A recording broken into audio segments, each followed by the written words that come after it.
আসসালামু আলাইকুম প্রিয় দর্শক, আজকের পর্বে আমি রান্না করছি ফুলকপি দিয়ে রুই মাছের তরকারি। এটা যেহেতু আমাদের নিত্যদিনের সঙ্গী মাছ আইটেমটা, সেহেতু আপনাদের সাথে নিয়ে শুরু করে ফেলছি। ফার্স্টেই আমি প্যানের মধ্যে 1 টেবিল চামচ তেল দিয়ে তার মধ্যে 1/2 চা চামচ হলুদ দিয়ে আমি ফুলকপি আর আলু ভালো করে ভেজে নেব। এইভাবে রান্না করলে রান্নার টেস্টটা বহুগুণ বেড়ে যায়। আপনারা এইভাবে অবশ্যই রান্না করে দেখবেন, খেতে খুবই ভালো লাগে। আমি সুন্দর করে নেড়ে চেড়ে ভেজে নেব। খুব বেশি যে মুচমুচো করে ভাজতে হবে ওরকমটা না। এখন কিন্তু আমার ভাজা শেষ। আমি এইখানে আরও 1 টেবিল চামচ তেল দিয়েছি। তার মধ্যে আমি মশলাগুলো একটা বাটিতে গুলিয়ে নিয়েছি। আপনারা এইভাবে যদি রান্না করেন, রান্না কিন্তু অনেক টেস্ট হবে। আপনারা অবশ্যই ট্রাই করে দেখবেন। আপনারা তেলের মধ্যে এইভাবে শুকনো মশলা ছেড়ে দেবেন না।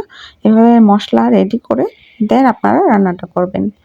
এইখানে আমি দিয়েছি 1.5 চা চামচ মরিচ গুঁড়ো, 1 চা চামচ হলুদ গুঁড়ো, স্বাদমতো লবণ, আর দিয়েছি পেঁয়াজ রসুন পেস্ট 1 চা চামচ। এইটা দিলে মাছের তরকারি অনেক বেশি মজা হয়। অবশ্যই আপনারা এভাবে ট্রাই করবেন, দেখবেন আপনাদের কাছে খারাপ লাগবে না। এখন এগুলো একটু পানি দিয়ে আমি কষিয়ে নিচ্ছি। মাছের তরকারি শেখানোর মতো কিছুই নেই, আমরা সবাই যেভাবে রান্না করি ওইভাবেই। একটু ট্রিক্স অ্যান্ড টিপস ফলো করলেই আপনারা খুব সুন্দরভাবে রান্নাগুলো করে নিতে পারবেন। আমি দিয়ে দিচ্ছি সিম আর চায়না যে বরবটিটা আছে ওইটা, আর দিচ্ছি ফুলকপি আলু। এগুলো দিয়ে আমি খুব ভালো করে মিক্স করে নেব।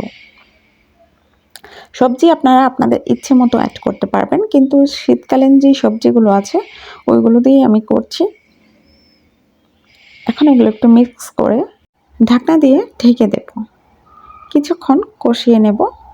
আমার মশলাটা যেহেতু একেবারে ড্রাই, সেই জন্য আমি একটু অফ ক্যামেরায় একটু পানি দিয়ে ঢাকনা দিয়ে ঢেকে দিয়েছি।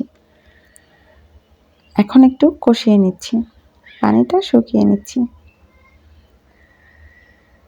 এখন দিয়ে দিব ঝোল। আপনারা ঝোলটা আপনাদের ইচ্ছা অনুযায়ী দিতে পারেন। আমি আমার ইচ্ছা অনুযায়ী দিয়েছি, এটা মেজারমেন্ট করার কিছুই নেই। আপনারা আপনাদের পরিমাণ অনুযায়ী দিয়ে নেবেন, যে যেরকম ঝোল খেতে পছন্দ করেন। আমি এগুলো একটু মিক্স করে ঢাকনা দিয়ে ঢেকে দেব বলক তোলার জন্য। এর আগে আমি একটু টমেটো দিয়ে নিচ্ছি।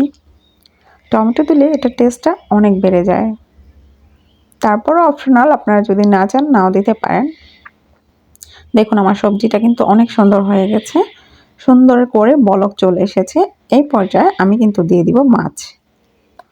আমি দিয়ে দিচ্ছি রুই মাছ। আপনারা যে কোনো মাছ দিয়ে রান্নাটা করতে পারবেন। আমি এই মাছগুলো আগেই ভেজে নিয়েছিলাম একটু হলুদ আর লবণ দিয়ে। এখন দিয়ে দিচ্ছি ধনিয়া পাতা।